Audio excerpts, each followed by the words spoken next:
बिस्मिल्लाहिर्रहमानिर्रहीम। फैक्टिसिटी के मुअज़्ज़ज़ नाज़रीन, अस्सलाम वालेकुम। दोस्तों, अरबों के मुताल्लिक ये बात तो आप सभी जानते हैं कि क़ब्ल इस्लाम ज़माना जाहिलियत में अरब बुतों की पूजा करते थे और इनको अपना खुदा तसव्वुर करते थे। इस वक्त इनके तीन बड़े बुत थे जिनको वो देवताओं का सरदार मानते थे। इनमें तीन बड़ी देवियाँ भी थी जिनका नाम लात, मनात और इज़ा थे। इन तीनों में से आज हम आपको ईज़ा नामी देवी के मुताल्लिक मालूमात फराहम करेंगे। ईज़ा सरदार देवियों में से एक थी। मक्का और ताइफ के दरमियानी रास्ते में वादी नखला है और वादी नखला में ही ईज़ा का मंदिर था। वादी नखला वही जगह है जहाँ हुज़ूर सल्लल्लाहु अलैहि वसल्लम की मुलाकात जिन्नों की एक ग्रोह से हुई थी और उन्होंने आप सल्लल्लाहु अलैहि वसल्लम की दावत पर इस्लाम कबूल किया था। कुरैश और दूसरे कबाइल वादी नखला में मजहबी रसूमात पूरी करने के लिए आते थे। इसी ईज़ा देवी के मंदिर में तमाम लोग ईज़ा देवी के लिए जानवरों की कुर्बानियाँ भी करते थे और इस मंदिर में चढ़ावे भी चढ़ाते थे। बाकी तमाम बुतों की निस्बत ईज़ा की बहुत ज़्यादा इज्जत व तकरीम की जाती थी। अगरचे इस ज़माने में बुतों के मंदिर दूर दराज इलाकों में वाक़ थे, लेकिन इन मंदिरों के बड़े बुतों के नाम वाले बुत खाना काबा में भी रखे गए थे।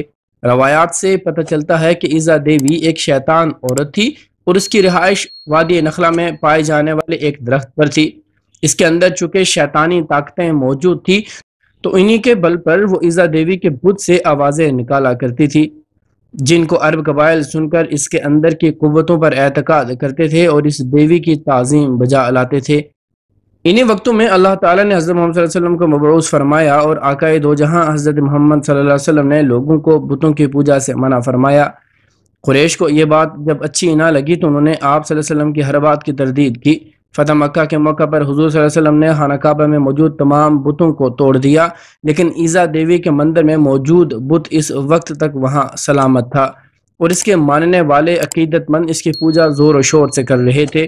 चुनांचे ईज़ा देवी के बुत को तोड़ने के लिए हुज़ूर सल्लल्लाहु अलैहि वसल्लम ने हज़रत खालिद बिन वलीद को, जिनको सैफुल्लाह का खिताब दिया गया है, मुंतखब किया। हज़रत खालिद बिन वलीद 30 घुड़सवारों के हमरा वादी नखला की तरफ रवाना हुए। हज़रत खालिद बिन वलीद इस्लाम के सबसे बड़े सिपा सालार की हैसियत से भी मशहूर हैं। हज़रत खालिद बिन वलीद ने 125 जंगों में हिस्सा लिया और किसी एक जंग में भी शिकस्त न खाई। ये हज़रत खालिद बिन वलीद ही थे जिन्होंने कैसर और किसरा जैसी बड़ी सल्तनतों को तबाह करके मदीना जैसी छोटी रियासत को आलमी रियासत का दर्जा दिया। हज़रत खालिद बिन वलीद की बहादुरी और कायदाना सलाहियतों की वजह से उन्हें न सिर्फ इस्लामी तारीख में एक बुलंद मकाम हासिल है, बल्कि आप रज़ी अल्लाह को आलमी तारीख में भी सफ़े अव्वल के पसालरों में शुमार किया जाता है। हज़रत मोहम्मद सल्लल्लाहु अलैहि वसल्लम ने जंग मूता में हज़रत खालिद बिन वलीद की बेमिसाल बहादुरी के जौहर देखे तो आप सल्लल्लाहु अलैहि वसल्लम ने हज़रत खालिद बिन वलीद को सैफुल्लाह का खिताब दिया, यानी कि हज़रत खालिद बिन वलीद अल्लाह की तलवार के नाम से मकबूल हुए। अब के बाद हज़रत खालिद बिन वलीद का मुकाबला कैसर और किसरा की अजीम फौजों से नहीं था और ना ही इस दफ़ा आप रज़ी अल्लाह के मद्दे मुकाबल कुरैश या अरब के दूसरे कबाइल के जरी जवान थे, बल्कि इस बार हज़रत खालिद बिन वलीद जिस कुव्वत से बरसरे पैकार होने जा रहे थे, इस शैतानी कुव्वत की हकीकत सिर्फ अल्लाह अज़्ज़ व जल या उनके हबीब हज़रत मोहम्मद मुस्तफ़ा सल्लल्लाहु अलैहि वसल्लम ही जानते थे। फ़तह मक्का से कुछ रोज़ बाद 25 रमज़ान को हज़रत मोहम्मद सल्लल्लाहु अलैहि वसल्लम ने हज़रत खालिद बिन वलीद से फरमाया कि वो वादी नखला में जाएं और इसके अंदर मौजूद 3 झाव वाले दरख्त का रुख करें। जब वो 3 झाव वाले दरख्त पा लें तो इनमें से पहले 3 झाव वाले दरख्त को काट दें। दोस्तों, यहाँ झाव से मुराद एक ऐसा दरख्त है जो खुद रू होता है। ये किसी भी जगह बिना आबियारी के खुद बहुत उगने लगता है। तो हज़रत खालिद बिन वलीद ने आकाए दो जहां सल्लल्लाहु अलैहि वसल्लम के हुक्म के मुताबिक वादी नखला की तरफ रखते सफ़र बांधा और वहां 3 झाव वाले दरख्तों को तलाश करने लगे। इन तीनों दरख्तों में से जो पहले झाव वाला दरख्त था उसको काट डाला। जब हज़रत खालिद बिन वलीद इस अमल को अंजाम देने के बाद वापस आए तो आप सल्लल्लाहु अलैहि वसल्लम ने आप रज़ी अल्लाह से पूछा, जब आपने इस दरख्त को काटा तो क्या कुछ दिखाई दिया था या कोई ऐसी बात हुई हो जो गैर मामूली महसूस हुई हो? इसके जवाब में हज़रत खालिद बिन वलीद ने अर्ज़ किया कि नहीं सरकार, मुझे वहाँ कुछ भी अजीब या गैर मामूली महसूस नहीं हुआ। इस पर अल्लाह के हबीब सल्लल्लाहु अलैहि वसल्लम ने फरमाया कि आप वापस जाओ और वादी नखला के 3 झाव वाले दरख्तों में से दूसरा भी काट डालो। हज़रत खालिद बिन वलीद हुज़ूर सल्लल्लाहु अलैहि वसल्लम के हुक्म की तामील करते हुए 3 झाव वाले दूसरे दरख्त को भी काट कर वापस आ जाते हैं।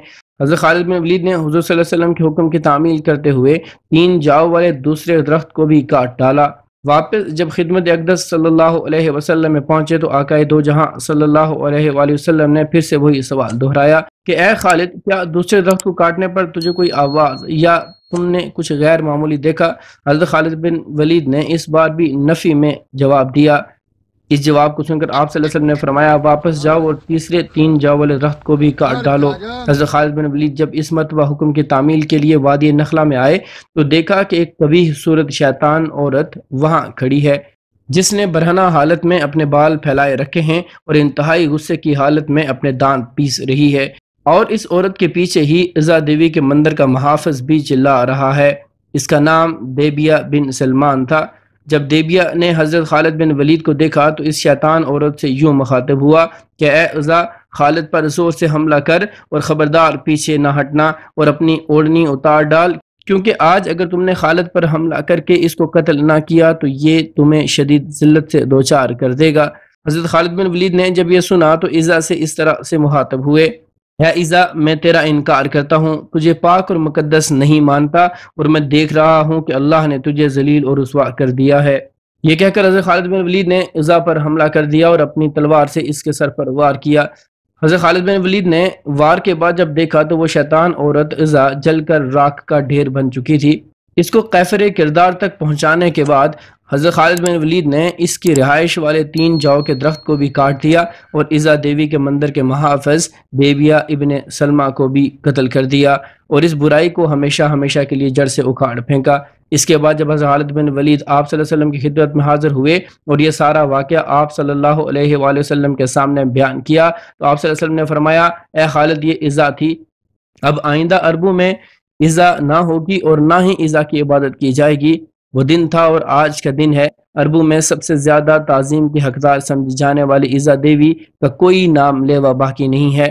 دوستو، حضرت خالد بن ولید جیسے نڈر اور بے باک جنگجو ہی ایسی شیطانی قوتوں کا مقابلہ کر سکتے ہیں، تبھی تو نبی آخر الزماں حضرت محمد مصطفیٰ صلی اللہ علیہ وآلہ وسلم نے یہ ذمہ داری آپ رضی اللہ کو سونپی۔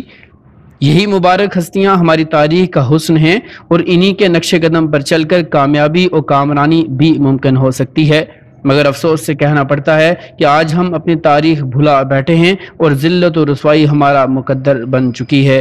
ویسے تو اس واقعے کا ذکر اسلامی تاریخ کی بہت ساری کتب پر درج ہے، لیکن ہم نے یہ واقعہ آپ تک پہنچانے کے لیے تاریخ کی کتاب بلوغ الادب کی جلد 16 کا سہارا لیا ہے۔ یہ کتاب انٹرنیٹ پر موجود ہے جسے آپ ڈاؤن لوڈ کر کے سارا واقعہ خود بھی پڑھ سکتے ہیں۔ دوستو، یہ تاریخ ساز معلومات آپ کو کیسی لگی میسج سیکشن میں ضرور بتائیے گا۔ ملتے ہیں اگلی کسی ویڈیو میں کسی نئے ٹاپک کے ساتھ، تب تک اپنا اور اپنے سے منسلک تمام لوگوں کا خوب خیال رکھیے گا۔ فی امان اللہ۔